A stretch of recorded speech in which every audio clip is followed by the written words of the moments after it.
na igreja no próximo sábado. A igreja pode dizer amém? Amém. Glórias a Deus. E lembrando, a igreja que na terceira sexta-feira, dia 15, nós teremos aqui a grande vigília, aqui na casa de Deus, aqui nesse lugar. Estaremos juntos buscando a presença do Senhor, aleluia, em uma grande vigília. Então vamos nos juntar para estar buscando a presença de Deus também na terceira sexta-feira do mês. É sexta-feira agora, isso mesmo, é agora essa sexta-feira, uma grande vigília para a glória de Deus. E dia 17 será também o batismo. Então estamos com um planejamento aí para o próximo dia 17, o batismo, no próximo final de semana também. Também tem os jovens aí para descer as águas. Eu creio que vai ser uma bênção em nome de Jesus. Quantos podem dizer amém por isso? Amém! Glória a Deus. Muito bem. Vamos então para a palavra de Deus no livro de Apocalipse, capítulo 2,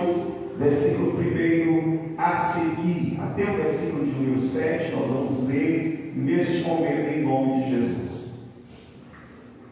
Glória a Deus. A palavra de Deus diz assim: escreve ao anjo da igreja que está em Éfeso, isto diz aquele que tem à sua destra as 7 estrelas, que anda no meio dos 7 castiçais de ouro.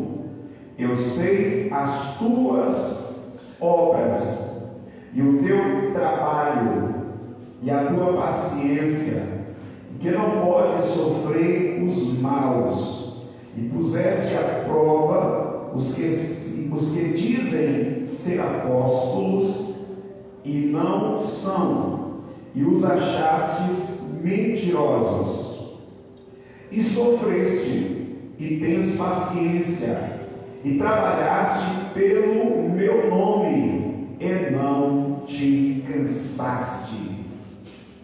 Tenho, porém, contra ti, que deixaste o teu primeiro amor. Outra tradução diz que abandonaste o teu primeiro amor. Lembra-te, pois, de onde caíste, arrepende-te e pratica as primeiras obras. Quando não, brevemente a ti virei e tirarei do seu lugar o teu castiçal, se não te arrependeres. Tens, porém, isto, que aborreces as obras dos nicolaítas, as quais eu também aborreço. Quem tem ouvidos, ouça o que o Espírito diz às igrejas.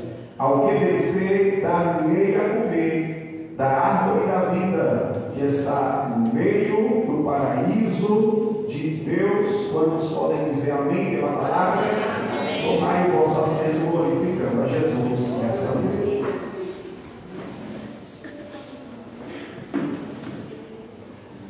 Glórias a Deus. Queridos irmãos, hoje eu quero, juntamente com o povo de Deus, com a igreja, meditar em uma palavra de Deus e aprender algumas lições desta primeira carta, glória a Deus, que o Senhor Jesus enviou através do apóstolo João a uma das 7 igrejas da Ásia.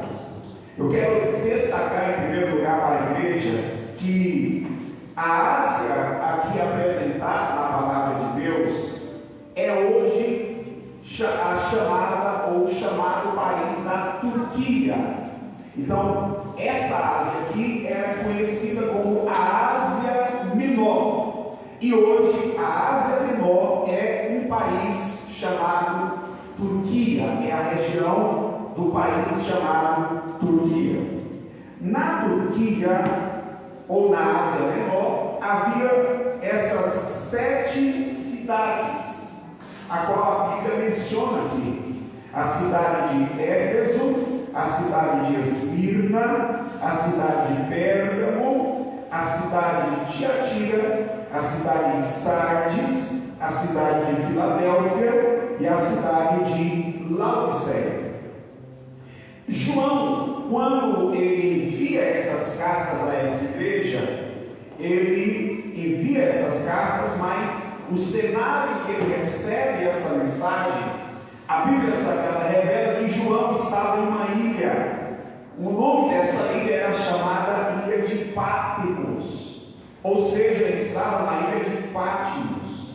Então ele está em uma ilha e recebe uma mensagem de Deus para entregar, para enviar às 7 igrejas que estavam nessas 7 cidades.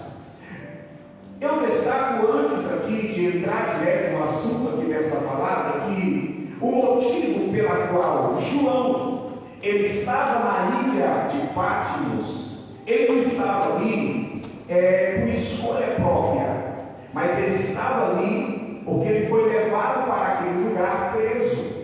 É como se ele tivesse sido exilado naquele lugar. Ali foi um exílio para ele, foi uma prisão para ele, foi um lugar para ele estar preso. Por que ele foi preso? Ele foi exilado naquele lugar. O texto da Bíblia no capítulo 1 vai dizer que o motivo foi por causa do testemunho de Jesus Cristo e por causa da palavra de Deus. Então João está preso, está exilado em uma ilha por causa do testemunho de Jesus Cristo e por causa da palavra de Deus. Isso nos mostra que um servo de Deus, uma serva de Deus, alguém que é um instrumento do Senhor para transmitir a palavra de Deus e que também vive de acordo com o Evangelho do Senhor Jesus Cristo, ele poderá e ele passará por tribulações, ele passará por lutas, ele passará por dificuldades.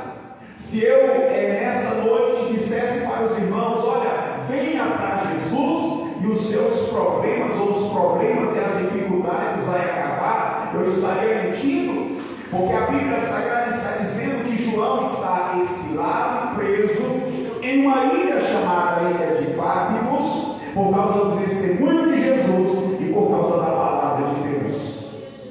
Isso revela também e conecta com o que o apóstolo Pedro disse assim, que aquele que aqui quiser viver piamente em Cristo, uma vida piedosa, uma vida de compromisso com Cristo, um relacionamento profundo com Jesus, vai padecer perseguições, vai enfrentar lutas, vai enfrentar dificuldades, vai ter vitórias, vai ter bênçãos, vai ter milagres, vai ter coisas extraordinárias e gloriosas, sim, vai ter revelações extraordinárias, sim, mas também vai ter lutas e vai ter perseguições e tribulações. Esse evangelho que diz assim, olha, vem para Jesus, né, porque vai ter só bênção e vitória, esse é um evangelho falso e mentiroso. O evangelho de Cristo não é só isso, essa é uma parte, tem vitórias, tem lutas, tem vitórias, tem portas abertas, tem curas, amém? Tem o cuidado de Deus sobre a nossa vida, mas tem também tribulações, e Jesus revelou isso.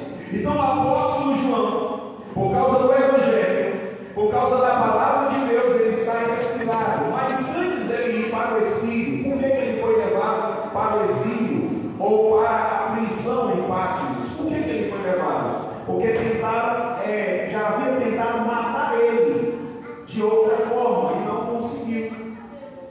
Os historiadores cristãos vão enfatizar que um certo imperador decidiu por fim a vida de João. Ele disse: João, olha, você tem uma opção, ou você vai parar de pregar o evangelho, você vai parar de anunciar que esse Jesus Cristo é o Senhor, ou então nós vamos te matar. E a ênfase da forma que ele decidiu matar João foi preparar um tambor, um ambiente cheio de óleo quente e fervendo para jogar o apóstolo João ali dentro. João negou Jesus por isso? Não. A história vai enfatizar que ele foi lançado aqui dentro e nada aconteceu com ele. A semelhança de Sadraque, Mesaque e Abednego, quando foi lançado dentro da fornalha de fogo e nada aconteceu com aqueles 3 jovens, conforme está em Daniel capítulo 3, e ele não foi morto, não foi frito como queriam fazer, queria fritar ele. Então eles tiram João dali, né? E muitas pessoas se convertem através daquela situação, porque como pode um tambor, um ambiente cheio de óleo fervendo, não acontecer nada com esse homem de Deus? O homem que poderia chamar ele de homem duro de matar, difícil de matar, né? Agora a Bíblia Sagrada revela que ele agora está na ilha de Patmos. Eles dizem, então vamos exilar ele lá, vamos jogar ele lá no exílio e ele vai morrer lá de velhice. Porém a Bíblia Sagrada diz que quando eles estão aqui no ambiente, glórias a Deus, e aí eu enfatizo para os irmãos que exílio, prisão, para quem tem intimidade com Deus não é problema. Prisão para quem, aleluia, o primeiro amor é real na vida dele, não é problema. E uma das coisas que João, ele conservou na vida dele, foi o amor por Jesus. Glória a Deus. Um dos discípulos que mais demonstrou que amava Jesus e que tinha um relacionamento de amor com Cristo, foi exatamente quem? João. João é aquele que, quando Jesus estava sentado à mesa, ele colocava a cabeça sobre o peito de Jesus. Ele tinha a ousadia de se aproximar mais de Jesus por amor a ele, porque ele amava Jesus. João, que na verdade viveu uma transformação, porque ele não era tão amoroso assim, ele até ousou pedir autorização para Jesus para que fogo descesse do céu e consumisse algumas pessoas de uma cidade. Aí Jesus o repreendeu, ele e o irmão dele, dizendo, olha João, de que espírito sois vós? Vocês têm o espírito de Cristo ou o espírito de Elias? Quem é o seu discipulador? É Jesus Cristo ou é Elias? E a Bíblia diz que então eles é discipulado, aleluia, pela personificação do amor que é Jesus. E João se torna esse homem amoroso, glória a Deus, que amava Jesus e também amava os discípulos de Jesus, as demais pessoas. E é lindo olhar para a Bíblia Sagrada, que nas cartas de João, quando João vai falar com a igreja, com os discípulos que haviam se convertido, ele diz assim, filhinhos. Olha o termo que João usava, um termo amoroso, quando ia falar com a igreja, com as pessoas que estavam na igreja do Senhor, ele tratava aquelas pessoas como filhos, dizendo, meus filhinhos, essas coisas eu vos escrevi para que vocês não pequeis. Mas se alguém pecar, estendes um advogado junto do Pai, Jesus Cristo.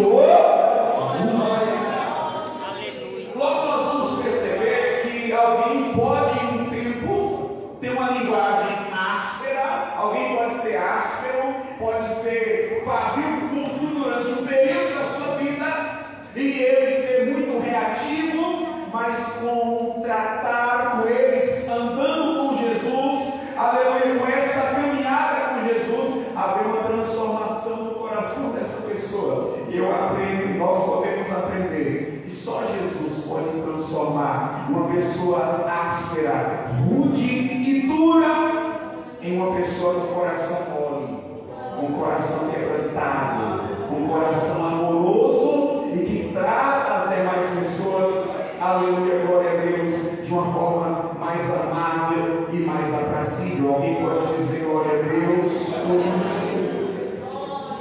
Esse é João. Quando João está lá na ilha de Patmos, pastor, ele está desejando a morte daqueles que o lançaram lá? Não. João, ele não deseja a morte dos inimigos, ele está, eu acredito nisso, orando para que Jesus viesse salvar, inclusive aqueles que só estavam ali fazendo, achando que estavam ali fazendo mal. Em detalhe, lançar João naquela ilha, achando que estava fazendo mal para ele, na verdade, só ajudou ele a ter mais tempo com Deus. Há momentos que algumas pessoas têm muita atividade para desenvolver, muito trabalho para fazer. Aí ele fica limitado durante um tempo em determinado ambiente, em uma determinada situação. Alguém está dizendo, ih, parou o ministério dele. Mas o ministério de um homem de Deus e de uma mulher de Deus não é só horizontal. Eu e você temos um ministério também vertical. Nós não temos apenas uma vida horizontal de nós para com as demais pessoas. Nós temos também um relacionamento com Deus. E quando as portas se fecham do lado direito e do lado esquerdo, a porta do céu se abre. E para João, quando ele está agora, parece que as portas estão fechadas, parece que ele está isolado. Aí as portas do céu se abrem. Porque o texto vai dizer, ele vai começar a declarar dizendo que ele, no dia do Senhor, foi arrebatado, versículo 10, eu fui arrebatado em espírito no dia do Senhor, e ouvi por detrás de mim uma voz como de trombeta, que dizia, o que vês? Escreve no livro, e às 7 igrejas que estão na Ásia. A Éfeso, a Esmirna, a Pérgamo, a Tiatira, a Sardes, a Filadélfia e a Laodiceia. Então esse tempo leva ele a ter mais revelação. Esse tempo leva ele a ter mais conexão com os céus. Então se algumas portas estiverem fechando para você, de repente você fala assim, meu Deus, as atividades que eu estava desenvolvendo, agora as portas se fechou de um lado e de outro, e agora o que eu vou fazer? Preste atenção, pode ser a porta do céu se abrindo para você passar mais tempo em comunhão com Deus. Alguém pode dizer amém comigo? Tem momento que Deus está te chamando para uma comunhão, Deus está te chamando para uma intimidade com Ele, para um relacionamento com Ele, para você passar mais tempo com Ele.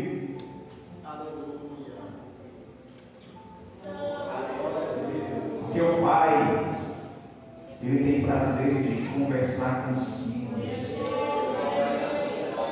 O Pai, Ele tem prazer e alegria em ouvir os filhos conversar com Ele, e Ele tem prazer de falar com os seus filhos. Tem momentos que Deus quer mostrar algumas coisas para você. Tem momentos que Deus quer falar algumas coisas conosco. Então Ele vai permitir que algumas portas se fechem, porque senão você não vai ter tempo para Deus. Você está tão ocupado com tantas coisas que você não tem tempo para o Senhor. Há momentos que um homem de Deus e uma mulher de Deus, aleluia, as portas vão se fechar.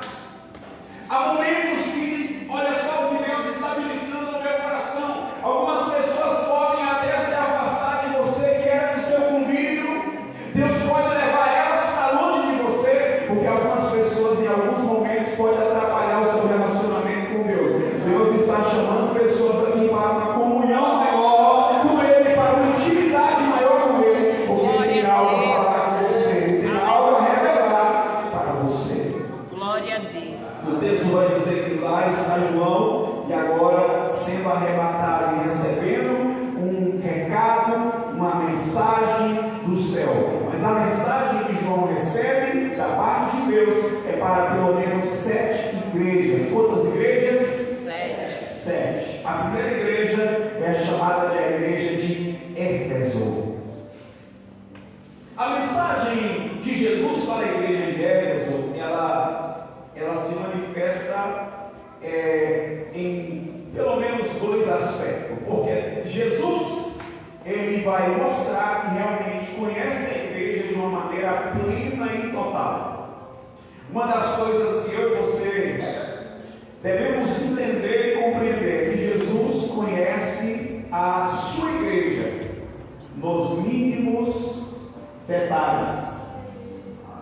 Eu quero trazer para a igreja aqui pelo menos 5 lições aqui desse propósito do Senhor Jesus na nossa vida, desse chamado para que venhamos voltar ao primeiro amor. Ele quer a sua igreja voltando ao primeiro amor, mas eu quero trazer algumas lições para nós meditarmos citados aqui, para que Jesus venha trazer a sua igreja ao primeiro amor. Ele revela algumas coisas. A primeira revelação que nós temos aqui em Apocalipse capítulo 2, em primeiro lugar, é que Jesus Cristo, ele anda no meio da sua igreja. Ele conhece e sonda o seu estado espiritual. Jesus identifica que uma igreja de alguém precisa voltar ao primeiro amor, é porque ele sonda com profundidade o seu estado espiritual. Uma das coisas que eu e você precisamos entender é que o Jesus a quem nós servimos, ele conhece a sua igreja nos mínimos detalhes. A sua igreja, quando nós falamos de igreja, estamos falando no sentido coletivo, é um povo. Na cidade de Éfeso havia um povo. Na cidade de Éfeso havia um grupo de pessoas que pertencia à igreja, porque o termo igreja significa chamados para fora. Então, todos aqueles que recebem Jesus como Salvador da sua alma, porque creu no Evangelho, se arrependeu dos seus pecados, passa a fazer parte da igreja.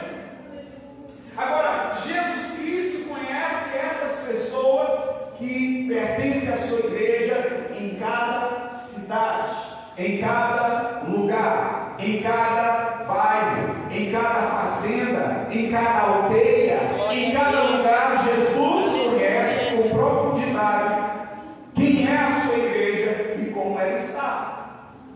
E o texto aqui vai revelar exatamente isso. Escreve ao anjo da igreja que está em Éfeso. E aí o texto vai dizer: isto diz aquele que tem à sua destra as 7 estrelas e que anda no meio dos 7 castiçais de ouro. Trazendo aqui um destaque: as 7 estrelas aqui os anjos das igrejas, ou são aqueles que são os líderes dessa igreja. O termo anjo quer dizer mensageiro. Então, em cada igreja, Jesus tinha um mensageiro. Em cada igreja tinham os membros do corpo de Cristo naquela igreja, mas tinha ali o mensageiro. Fala de quem? Do líder daquela igreja.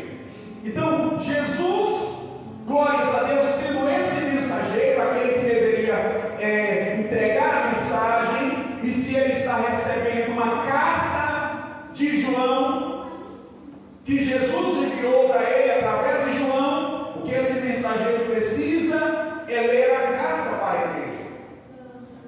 Uma das coisas que todos nós precisamos entender, você que está aqui ouvindo a palavra do Senhor, é que o mensageiro, ele não é o dono da mensagem. Diga assim: o mensageiro não é o dono da mensagem. O mensageiro, ele é apenas um porta-voz da mensagem. Mas o dono da mensagem é aquele que envia. Jesus é o dono da mensagem, que envia a mensagem. Agora, o anjo da igreja, ele é apenas um mensageiro. Ah, eu não gostei da mensagem. Fala com aquele que enviou. Não briga com o mensageiro, porque o mensageiro é só um canal. O mensageiro é apenas um porta-voz. E aqui eu venho enfatizar para a igreja. A igreja, ela é de Jesus, então ela não precisa ficar ouvindo a minha mensagem. A igreja que é de Jesus precisa ouvir a mensagem de Jesus.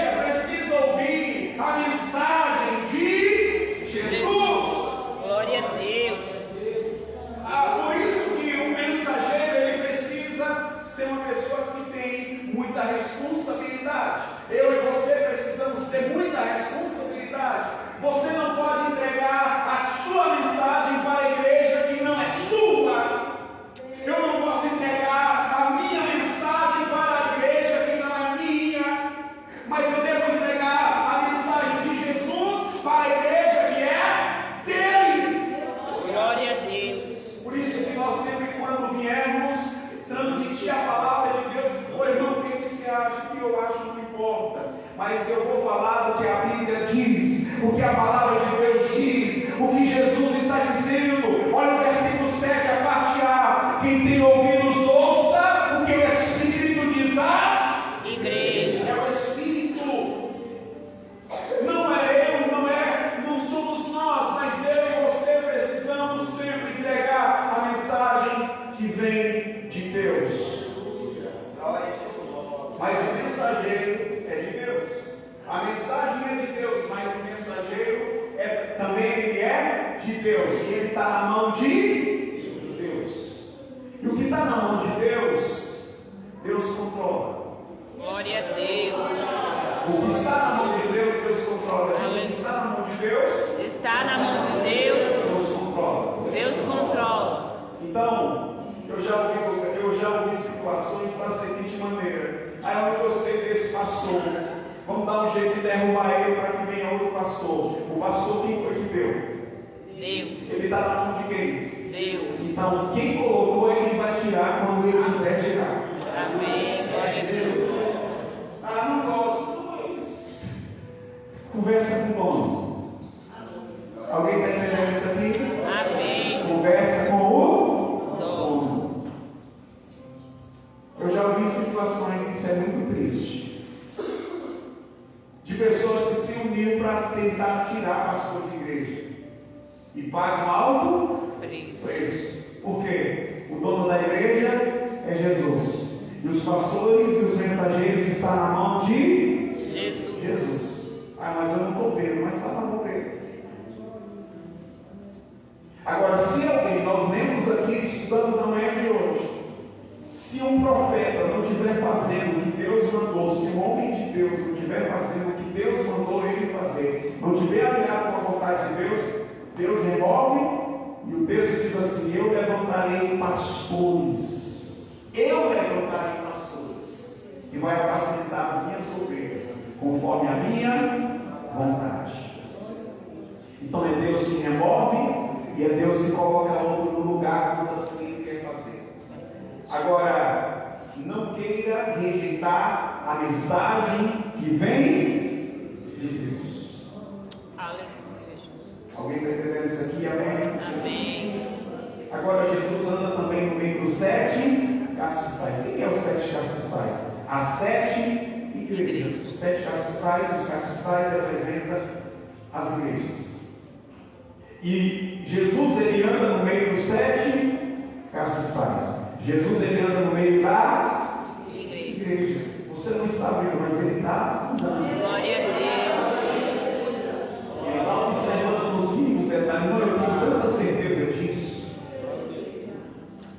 E eu sinto o temor de Deus. Está entendendo?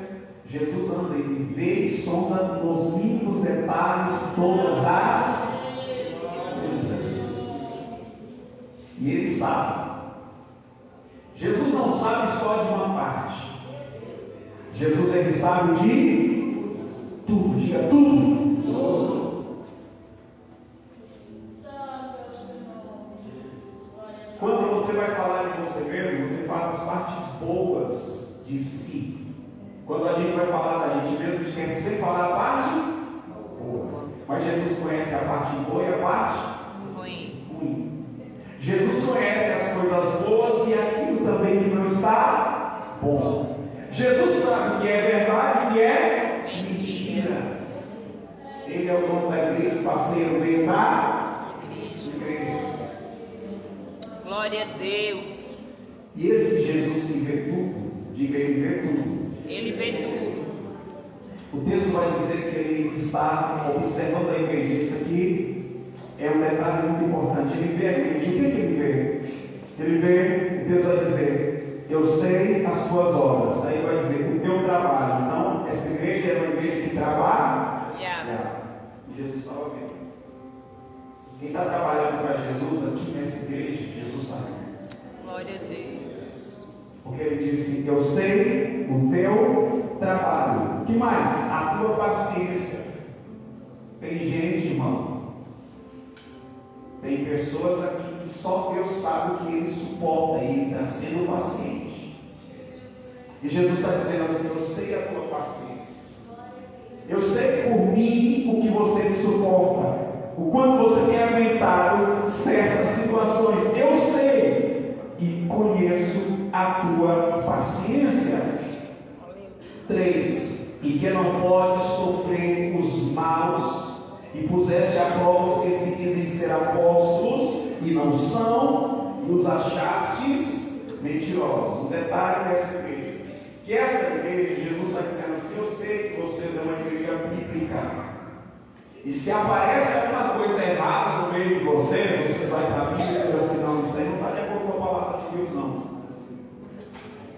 Não basta chegar um paletó cheio de, cheio de presilinha, como é que chama isso aqui? Cheio de broche, um terno bonito, sapato de couro alemão, com eloquência extraordinária, para uma igreja como a igreja de Éfeso. Você aí fala assim: não sei nada não. Nós vamos estar atrás de aparência. A gente quer saber se é homem de Deus, como foi mencionado aqui, se realmente é homem de Deus ou não. Não é o termo, não é a oratória, não é a aparência, não é porque tem dom, não é porque tem talento, não é porque parece ser. A gente precisa saber se é mesmo. Glória a Deus. Eles estão dizendo assim: eles colocam as pessoas que chegam, porque apóstolo quer dizer enviado, diga enviado. Enviado. Não basta chegar dizendo Deus me enviou aqui. Não, a gente quer saber se Deus enviou mesmo. Deus está mandando eu falar. Nós queremos saber se Deus está mandando você falar mesmo. Eu sou homem de Deus, eu quero ver os frutos. A igreja de Éfeso era assim: a gente quer ver fruto. Porque uma árvore não se conhece pelas folhas simplesmente ou pela aparência. Uma árvore boa se conhece pelos frutos. Figos bons e não figos ruins. Tá bom, mas deixa eu experimentar se esse fruto é doce mesmo ou se é amargo. Deixa eu saber se realmente é de Deus mesmo ou não. E a Bíblia Sagrada diz que Jesus ele está elogiando a igreja, dizendo: eu gosto de vocês, olha, vocês são uma bênção, porque vocês não é enganado. Se chegar alguém tentando enganar vocês, vocês não são enganados. Ontem de manhã chegou alguém aqui e veio contar uma história. Meu filho acabou de morrer. Irmão, não expressar esse sentimento algum. Sabe assim, alguém quando fala assim: minha criança acabou de morrer. Normalmente, eu preciso de R$ 1.900 para trazer agora para enterrar, sem expressão alguma. Aí a gente disse assim: tudo bem, precisa de ajuda? Tudo bem, vamos ajudar. Nós queremos sim ajudar, mas a igreja, a obra de Deus, trabalha com organização. A gente precisa ter as informações certinhas do local onde está a criança, para depois a gente movimentar essa ajuda. Então passa o telefone desse local para a gente só confirmar isso. Não é pessoal, não é de você, mas é porque a gente tem um critério da forma de ajudar alguém que chega dessa forma. A igreja, irmãos, presta atenção. A igreja do Senhor, ela tem que amar sim ou não? Sim. Tem que ajudar sim ou não? Sim. Sim. Mas será que tem pessoas que tentam se aproveitar da igreja sim ou não? Sim. Vem e conta uma história. Vem e inventa alguma coisa, mas não, aquilo não é verdade. Quantas situações que já às vezes ajuda alguém, daqui a pouco encontra a pessoa comprando drogas ou em alguma situação. Então a igreja do Senhor Jesus, ela é simples, mas ela é também é isso que a Bíblia Sagrada está dizendo aqui. A pessoa sai xingando. Amém. Deus abençoe. Então, quando a gente fala assim, vai provar para ver se é verdade ou não, é que a igreja tem critérios na forma de proceder. Tudo isso faz parte. Agora, tem algo que eu quero enfatizar. Jesus olha assim, estou gostando que a minha igreja é prudente.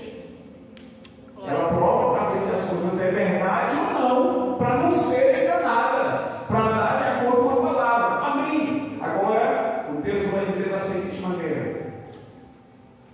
O versículo de número 4. Jesus só está elogiando a igreja, mas aí ele para e fala assim: tenho, porém, contra ti, que deixaste o teu primeiro amor. Então Jesus está somente elogiando, mas aí ele diz: tenho, porém, contra ti, que deixaste o teu primeiro amor. E em segundo lugar eu enfatizo: Jesus ele deseja não apenas serviço, liturgias, critérios, porque isso pode, de certa maneira, se não tiver o verdadeiro amor, ser apenas liturgia e religiosidade. Uma igreja bastante litúrgica, uma igreja bastante religiosa, uma igreja onde, olhe para cá, uma igreja onde as pessoas sabem como que o culto começa e sabem como ele vai terminar. Pastor, o que é isso? Liturgia. E quando a igreja está no primeiro amor, como que funciona esse primeiro amor? E é isso que Jesus está dizendo: olha, eu não sei os critérios que vocês têm, está tudo certo, isso faz parte. É um elogio, mas ele está dizendo assim: tenho porém contra vocês que abandonasse o teu primeiro amor. Porque o que vai fazer a diferença, irmão. A igreja pode ter ordem, ter essência, tudo certo, mas o que vai fazer a diferença na vida da igreja é esse primeiro amor. Vamos pregar a palavra, mas com amor. Vamos louvar a Deus, sim ou não? Com amor. Vamos louvar os hinos da harpa. Tem problema louvar? Tem gente que fala assim: eu não gosto dos hinos da harpa. A questão não é o hino da harpa, ou se é o hino, é as melodias de cantores novos, desde que seja bíblica, da nossa geração, né? Não é, a questão não é essa. A questão é o primeiro amor. A questão é que se quando nós estamos adorando a Deus, com essa chama, quando arde em nosso coração, o que a Bíblia está revelando aqui, que é o chamado de um primeiro amor. Eu quero nessa noite te perguntar: como que vai o seu amor? Como que vai esse primeiro amor na sua vida, que a palavra de Deus está dizendo aqui? Esse primeiro amor aqui tem um significado, dentro dessa interpretação, é comparado em primeiro lugar com a questão até do casamento.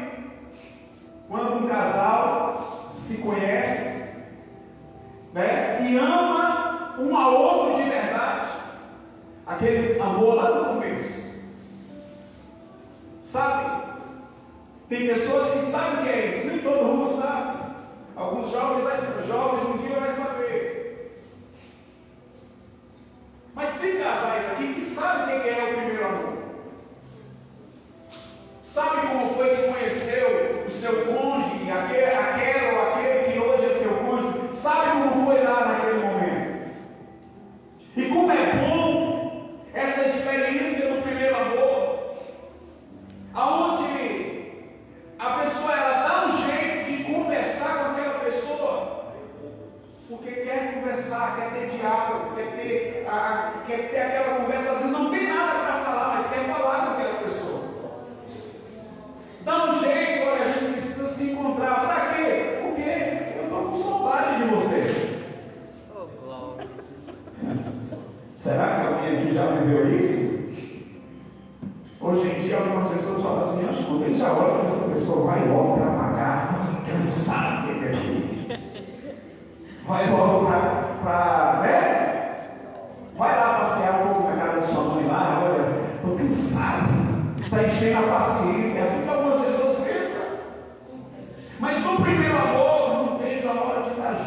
está perto. Vai trabalhar e no caminho, olha, manda um coraçãozinho, olha, eu te amo. Já estou com saudade de você, mas rapaz, acabou de sair de casa. Pastor, o que é isso? O primeiro amor. Glória a Deus. Primeiro amor, oxalá que nos casamentos volte isso na vida dos casais. Amém, amém, amém, amém. Glória a Deus. Aleluia, Jesus. Agora vamos trazer o lado, deixar o lado físico de lado e o lado espiritual do nosso relacionamento com Jesus. Esse primeiro amor, quando você ama Jesus, você tem aquela alegria e o prazer de conversar com Ele, de orar. Sabe, assim você ora, não é forçado. Primeiro amor, eu não preciso um pai falar para o filho assim: menino, vai orar, você orou hoje. No primeiro amor, a própria pessoa acorda de manhã. Esse primeiro momento do dia é para Jesus. Estou falando do primeiro amor.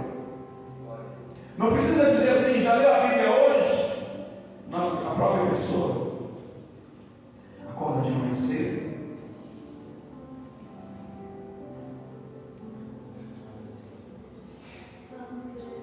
Você dorme abraçado e na cabeceira da sua cama, com a sua Bíblia ou com o seu celular? Quem que dorme na beira da sua cama? A sua Bíblia ou o seu celular? Quando você acorda, a primeira coisa que você pega é a sua Bíblia, ou você abre o WhatsApp para ver as mensagens? Se vê a mensagem de alguém, você procura abrir a Bíblia para ver a mensagem que Deus tem para falar contigo no dia. Meu Deus. O primeiro amor vai se manifestar em alguns detalhes nessa característica. Quando a minha prioridade, e não é porque alguém está me forçando, mas é porque há de dentro de mim uma chama, há de dentro do meu coração uma alegria de buscar a presença do meu Deus. Glória a Deus, aleluia. No primeiro amor, você não vê a hora do culto. Quando não está no primeiro amor, hoje tem culto de novo. No primeiro amor, se marcou um evangelismo, glória a Deus, uma oportunidade para a gente ganhar almas. Quando falta o primeiro amor, mais trabalho, a gente já tem tanto trabalho, mais um trabalho. Isso é quando está longe o primeiro amor. A igreja está entendendo isso aqui, meus irmãos? Amém, glória a Deus. No primeiro amor não tem religiosidade. No primeiro amor há uma alegria, um prazer, algo queima dentro de mim, dentro do meu coração e do seu coração. Sabe, para estar com Jesus, tudo tem sentido nesse momento do primeiro amor. No primeiro amor, irmão, eu já vi pessoas falar assim: eu vou fazer um voto, um sacrifício para Jesus. E tem pessoas que têm, por causa do primeiro amor, eles separam uma oferta alta. Não estou falando que você tem que fazer isso. Amém? Tem os princípios da palavra de Deus. Mas no primeiro amor, tem pessoas que fazem assim: sabe uma coisa? Eu vou separar um sacrifício. Jesus, é do Senhor, tá? É para te honrar. Pastor, tem base bíblica. Lembra da mulher do perfume de alabastro? Né? Que pegou um perfume caríssimo. Ali era um perfume que custava 10 meses de trabalho de um trabalhador. Ela foi lá e pegou e comprou aquele perfume e levou e derramou aos pés de Jesus. Derramou sobre Jesus e ungiu Jesus com aquele perfume. Sabe o que o Zé Religioso falou? Olha o Zé Religioso: mas para que esse desperdício? Podia ter pegado esse dinheiro e dado para os pobres, mas ninguém conhecia o que estava dentro do coração daquela mulher. Então, que nós estamos aqui compartilhando com você, quando você está no primeiro amor, irmão, você não fica. A pessoa, quem está no primeiro amor, não é mesquinho. Quem está no primeiro amor, não fica em tudo olhando para esse, não é materialista. Quem está no primeiro amor, ele quer agradar Jesus. Quem está no primeiro amor, ele fala assim: para Jesus, irmão, é o melhor. Porque a pessoa está nesse primeiro amor. Glória a Deus. Quem está no primeiro amor, meus amados irmãos, quando alguém está nesse primeiro amor, o ministério dele é diferente. Um pastor no primeiro amor, ele vai trabalhar para ganhar almas, por causa de almas. Tem pessoas que falam assim: para mim fazer tal coisa eu tenho que ter dinheiro. Se me der uma oferta de tanto, eu vou pregar. É a realidade. O evangelho é mercantilista hoje. Agora, quem está no primeiro amor, ele quer pregar a palavra de Deus. Se for necessário, ele pregar a melhor mensagem que ele tem para uma alma. Não é por causa de dinheiro, irmão, é por causa da alma. Porque a chama do primeiro amor está dentro do coração dessa pessoa. E Deus me deu essa palavra na semana passada para entregar para a sua igreja. E a palavra de Deus no seu coração é hora de voltar. Voltar ao primeiro amor.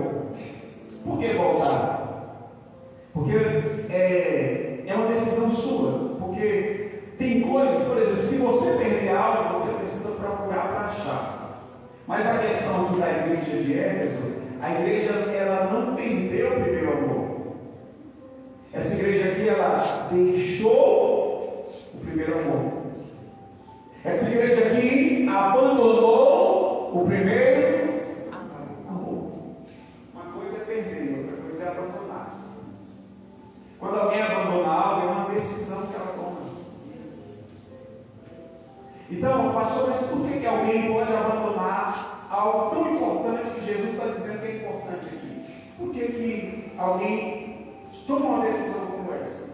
Primeiro, essa igreja ela era muito ativa. Tinha muitas atividades, ela trabalhava muito. Então, quem trabalha muito pode acabar ficando cansado para o que é mais importante. Tem momentos na minha vida e na sua vida que a gente precisa reduzir as atividades. Alguém está entendendo isso aqui? Tem momentos que precisamos reduzir algumas atividades. Tem momentos que você tem que analisar aqui: peraí, o que dá para tirar da minha vida?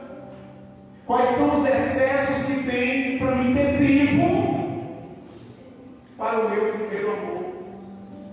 Para me voltar ao primeiro amor, para me ter tempo para Jesus. O que eu posso reduzir? Então, muitas atividades podem fazer você abandonar o que mais importa, o que deve ser prioridade. Segundo, algum tipo de frustração.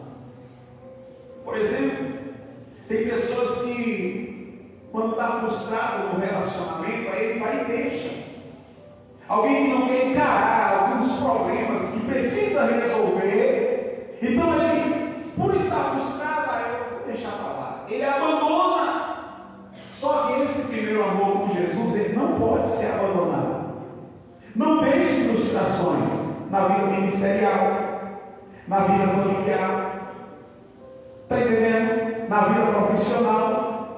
Vocês percebem que acontece tudo na vida das pessoas. As pessoas não deixam trabalho, as pessoas não deixam várias coisas, irmão. Pode acontecer o que for, mas a pessoa não abandona o trabalho dela. Verdade. Mas a primeira coisa que algumas pessoas deixam quando acontece algum problema é a igreja. Para de congregar, deixa as orações de lado, para de buscar o Senhor. Peraí, quando acontece um problema, então, desconta aí que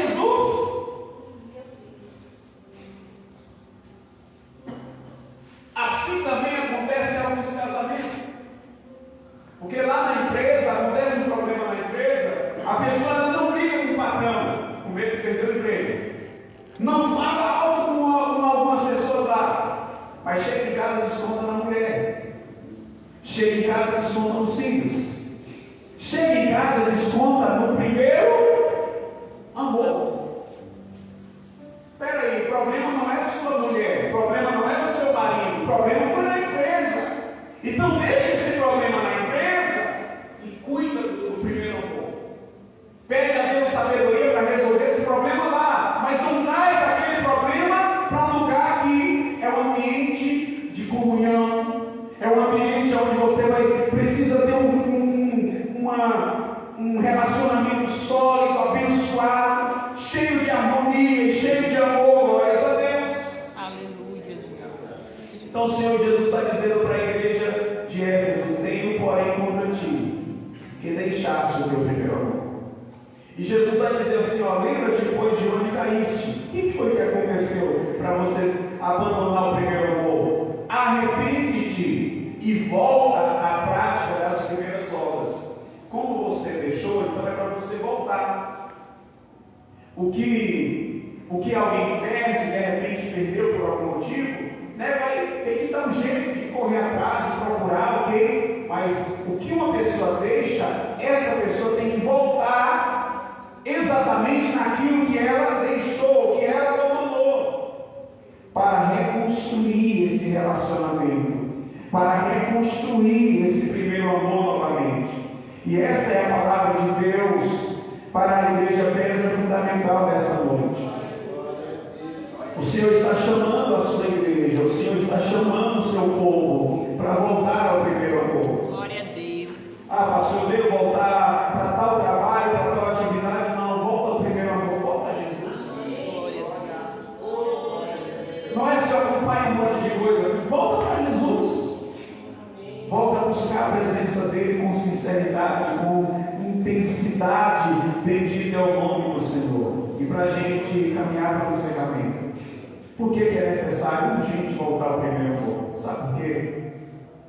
O versículo de número 5 vai dizer ainda assim a parte B: quando não, brevemente virei a ti e tirarei do seu lugar o teu castiçal, se não te arrependeres. Pastor, o que é o castiçal? O castiçal era um elemento, inclusive no templo, que deveria ser alimentado todo dia pelo azeite ou pelo óleo, para que a chama do castiçal permanecesse acesa e trouxesse luz no ambiente. Diga, luz no ambiente. Luz no ambiente. Ele está dizendo assim: se não voltar ao primeiro amor, se não trilhar esse caminho do arrependimento e voltar ao primeiro amor, eu vou remover do teu lugar o teu castiçal. O castiçal de quem? Daquela igreja. É como se cada igreja, presta atenção, tivesse um farol de luz, tivesse um castiçal, quer dizer, um elemento de luz extraordinário, que tem pelo menos dois motivos. Primeiro, para que Jesus pudesse caminhar e identificar que aqueles ali realmente eram dele. 2, para que o ministério pudesse se desenvolver. Os sacerdotes, para eles ministrarem no lugar santo, precisava a luz do castiçal estar aceso. Uma igreja que o castiçal é removido, o ministério dessa igreja para. Meu Deus. A influência dessa igreja acaba. E eu vou falar a última coisa: essa igreja deixa de existir naquele lugar. Alguém já ouviu termos assim? Tal ministério fechou. Quem já ouviu falar isso? O castiçal foi removido. Tem base bíblica? Tem. No lugar onde estava a igreja em Éfeso, que recebeu essa carta, lá não tem mais a igreja. Naquele lugar, a igreja lá, depois de um tempo, deixou de existir. Para que esse ministério, isso aqui é muito sério, irmão. Essa igreja, ministério pedra fundamental, permaneça exercendo o seu ministério, exercendo uma influência nesse bairro, nessa cidade, aonde o Senhor tem nos colocado. É necessário nós voltarmos ao primeiro amor, senão morre. E aí tem duas coisas: tem a questão coletiva da igreja. Eu preciso voltar ao primeiro amor. Pastor João precisa voltar ao primeiro amor. Pastor Deus precisa. Estou citando o exemplo dos obreiros para dizer que cada um de nós pertencemos à igreja. E se cada um que pertence à igreja não se posiciona, epa, Jesus está falando conosco para a gente voltar ao primeiro amor. Qual é o resultado? Uma igreja pode acabar morrendo. Se cada um não entender como a igreja é a sua responsabilidade, eu sou importante no reino. Se eu tiver frio, a igreja esfria. Irmão, quem que quer congregar uma igreja morta? Meu Deus. Quem quer congregar uma igreja fria? Quem quer acreditar numa mensagem, numa pregação morta? Alguém está entendendo isso aqui? E aqui entra a questão coletiva, mas existe uma responsabilidade individual. Que cada cristão que está entendendo essa mensagem de Deus e se conscientiza, pastor Deus, precisa entender assim: eu faço parte dessa igreja local. Eu tenho uma responsabilidade, primeiro minha para com Deus, mas eu tenho uma responsabilidade aqui nesse ministério também. Alguém está aqui? Jesus, aleluia. Eu tenho uma responsabilidade aqui e eu não posso deixar a igreja que Jesus colocou aqui morrer. Então, se eu tiver frio, eu preciso voltar ao primeiro amor. Se eu estiver fazendo de conta,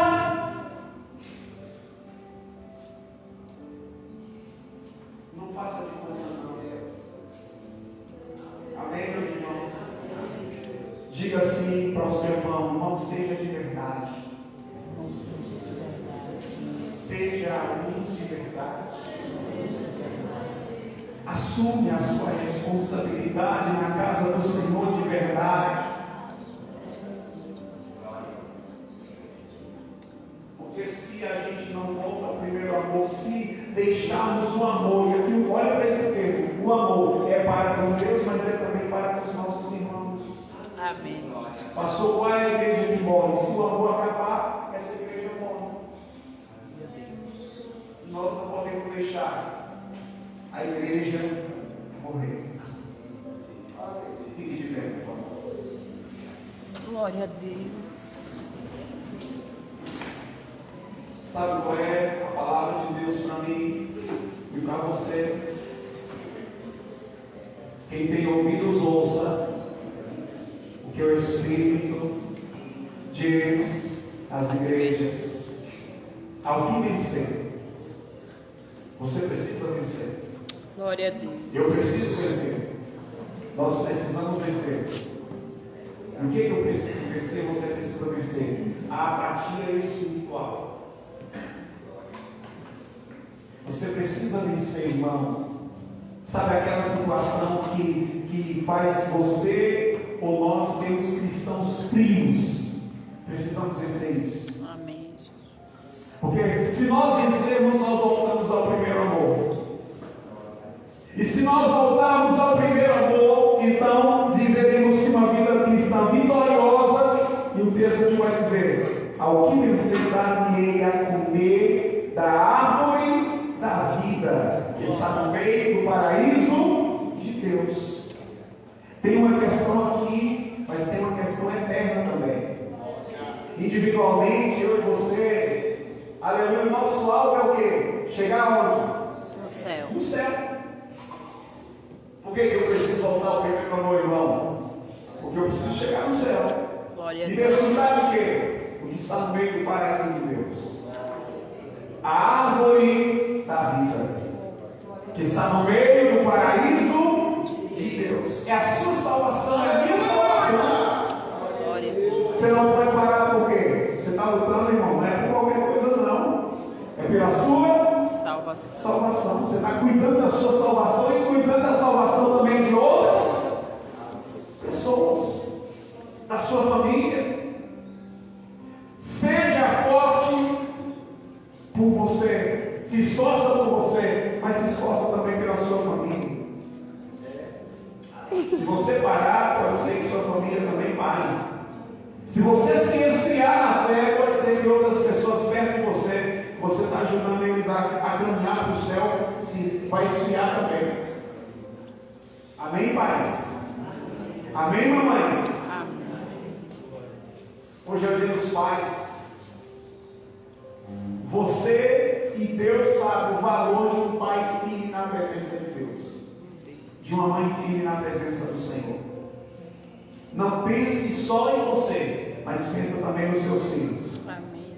O mundo está assim, ó, os braços abertos para receber os jovens, as crianças, para fazer o que com eles?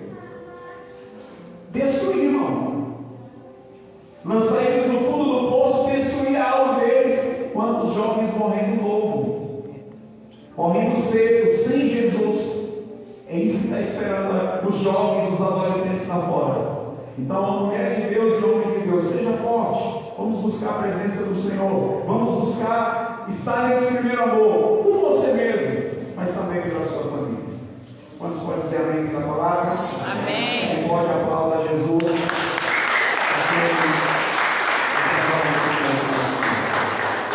Feche seus olhos. Pai, essa noite eu quero te louvar e te agradecer, porque o Senhor nos deu mais uma oportunidade de estar reunidos aqui em teu nome para te adorar, de estar reunidos aqui para buscar a tua presença.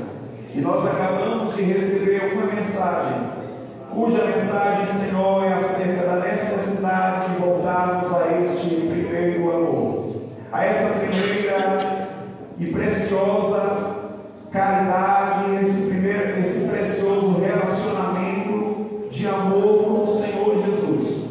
Nós oramos neste momento pela tua igreja, nós oramos por cada líder que está aqui, nós oramos por cada pai, por cada mãe, por cada, Senhor, homem de Deus, cada mulher de Deus que está aqui, ó meu Deus, que está perseverando. O Senhor sabe, Pai, quantas situações tenta afastar os seus filhos da sua presença, mas até aqui o Senhor tem nos sustentado e tem trazido cada um aqui também para receber essa palavra do Senhor para o seu coração. E nós oramos, ó Pai, que essa chama do primeiro amor venha, Senhor, queimar, venha arder em cada coração, no coração dos obreiros aqui, Pai, que sobe no altar, dos líderes de departamento, dos pastores, dos pais, das mães, dos jovens,